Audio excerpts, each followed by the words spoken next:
Grilled pomfret in garlic butter sauce, গোস্ত হান্ডি মশালা, পনির খুরচান, সাথে chicken টেট্রাজিনি আর বাটারের মতন ক্রিমি সুইট চিকেন স্যুপ। কি লোভ লেগে গেল তো?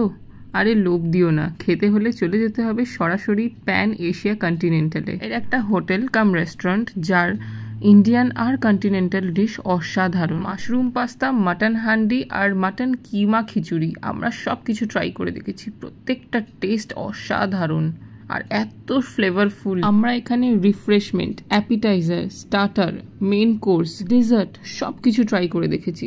এই যেমন এখন খাচ্ছি ঝিঙ্গা নারিয়ালি ফ্রাই, এটা হচ্ছে একটা প্রন আইটেম যার ম্যারিনেশনটা নারকেলের তৈরি। Both veg and non veg মিলিয়ে স্টার্টারে কিন্তু প্রচুর অপশনস ছিল। ভেজে ছিল roasted veg in chilli sauce, paneer khurchan আর সুইট কর্ন শিক কাবাব। প্রথম দুটো আইটেম কিন্তু দারুণ স্পাইসি। তারপরে খেলাম ফিশ মালাই কাবাব, যেটা মুখে দিতেই গলে গেল। আর গোস্ত হান্ডি মশালার মাটনের পিসগুলো কিন্তু আমাকে ক্লোজ আপে দেখাতেই হতো, এত নরম, এত well cooked, oh my god. লাস্টে মকটেলসও ছাড়িনি। পেয়েছিলাম কাঁচা আম সোডা আর সেক্স অন দ্য বিচ। খেতে খেতেই ডিসাইড করছিলাম যে ডেজার্টে কী খাওয়া যায়।